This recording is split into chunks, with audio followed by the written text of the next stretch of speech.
নমস্কার। ঠাকুরমা স্বামীজি গুরুদেবের শ্রীচরণে প্রণাম জানাই। স্বামী অভেদানন্দের লেখা থেকে কিছুটা অংশ পড়ে শোনাচ্ছি। বিদ্যার অহংকার, জ্ঞানের অহংকার বা অর্থের অহংকার আমরা কম বেশি প্রায় সকলেই করে থাকি। পরমহংসদেব সম্বন্ধে একবার এক ভক্ত বলছেন, কেবলমাত্র একটি বিষয় নিয়ে চিন্তা করতে করতে ঠাকুরের মস্তিষ্ক বিকৃতি ঘটেছে। তখন ওই প্রচারককে উদ্দেশ্য করে পরমহংসদেব বলছেন, তুমি তো বলো যে ইউরোপের পণ্ডিতরাও দিন রাত একটি বিষয়কে চিন্তা করে করেই তারা পাগল হয়ে যায়, কিন্তু তাদের চিন্তার বিষয়টি কি? জড়বস্তু নাকি আত্মা? সর্বদা জড়বস্তু চিন্তা করে কেউ যদি পাগল হয়ে যায়, তাতে আশ্চর্যের কি বা আছে?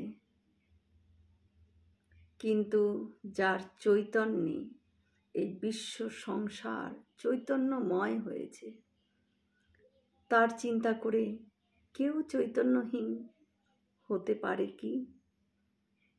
তোমাদের শাস্ত্র কি তোমাদের এই শিক্ষা দেয়?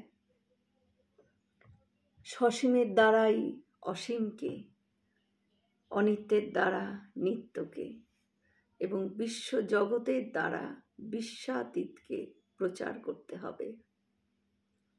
পায়ে সরু কাঁটা ফুটলে আরেকটি কাঁটা দিয়ে সেটিকে তুলে পরে দুটি কাঁটাকেই ফেলে দিতে হয়।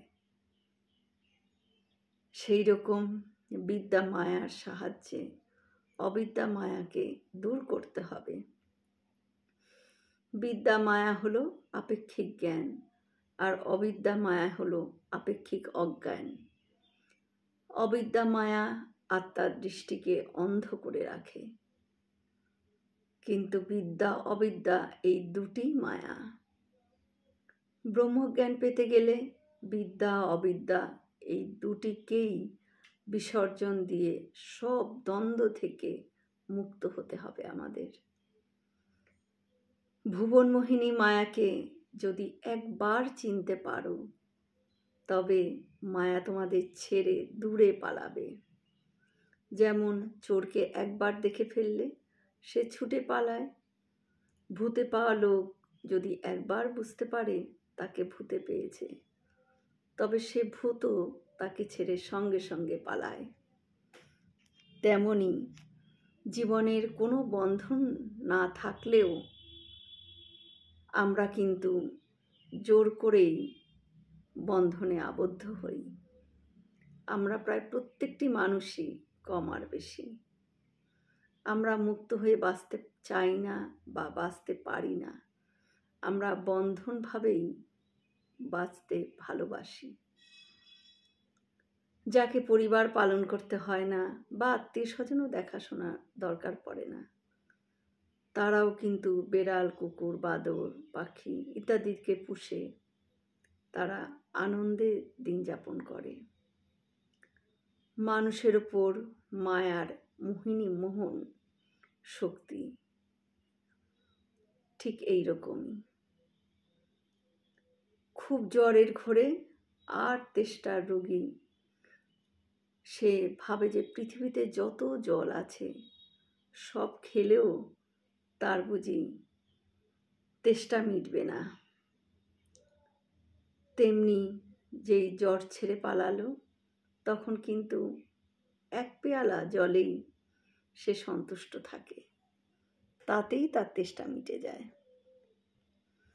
সেই রকম মায়ার দাপটে মানুষ তার নিজের ক্ষুদ্রতা ভুলে যায়।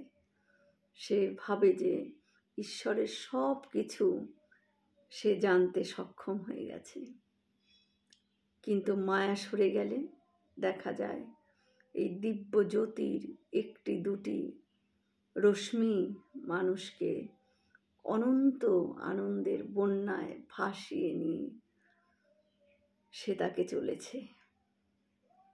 একবার এক ঘোর তার্কিককে পরমহংসদেব বলেন, তুমি যদি যুক্তিতর্ক দিয়ে ঈশ্বরকে জানতে চাও তবে কেশবের কাছে যাও।